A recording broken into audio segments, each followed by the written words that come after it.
ఇది మన బెల్టింగ్ లెదర్. ఈ రోజు ఫాస్ట్ గ్రో అవుతున్న మార్కెట్ లో అందరికి తక్కువలో అయిపోవాలి, చూడడానికి ఎక్స్పెన్సివ్ గా కనిపించాలి. ఎప్పుడైతే ఈ మెటీరియల్ మార్కెట్ లెదర్ ఇండస్ట్రీలో ఎంటర్ అయ్యిందో లెదర్ ఇండస్ట్రీ మొత్తం కన్ఫ్యూజ్ అయిపోయింది. ఈ ఒక్క మెటీరియల్ లెదర్ ఇండస్ట్రీని ఎలా కన్ఫ్యూజ్ చేసిందంటే రియల్ లెదర్ ఫేక్ లా కనపడడం స్టార్ట్ అయ్యింది, ఫేక్ లెదర్ రియల్ లెదర్ లా కనపడడం స్టార్ట్ అయ్యింది. జనరల్ గా ఒక లెదర్ బెల్ట్ యొక్క థిక్నెస్ 3.2 mm నుంచి 4 mm దాకా ఉంటది.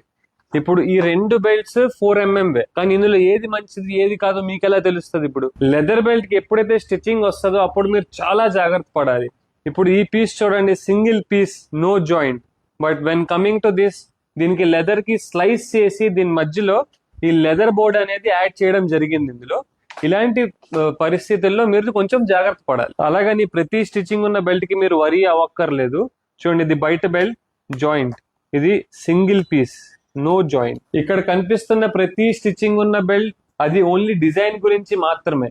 ఇప్పుడు ఒక బెల్ట్ కి పైన లెదర్ కిందన బోర్డు ఉంటే ప్రాబ్లం ఉంది, పైన కింద లెదర్ ఉండి మధ్యలో బోర్డు ఉన్నా కూడా ప్రాబ్లం ఉంది, పైన లెదర్ కిందన లెదర్ ఉండి స్టిచ్చింగ్ ఉంటే no problem. So next time మీరు బెల్ట్ కొన్నప్పుడు ఈ కొన్ని వస్తువుల్ని మీరు జాగ్రత్తగా మైండ్ లో పెట్టుకొని తీసుకోండి. ఇంకా మీకు 300 rupees belt, 500 rupees belt, 1000 rupees belt, ఒక 10,000 రూపీస్ బెల్ట్ కి ఏమైనా డిఫరెన్స్ ఉంది అంటే దానికి నేను నెక్స్ట్ వీడియోలో ఎక్స్ప్లెనేషన్ ఇస్తాను. ఇంకేమైనా లెదర్ రిలేటెడ్ డౌట్స్ ఉంటే మీరు కమెంట్ బాక్స్ లో కమెంట్ చేయండి. నేను మీకు పర్సనల్ గా DM లో వచ్చి నేను మీకు దాని ఆన్సర్ అనేది ఇస్తాను. Thank you so much.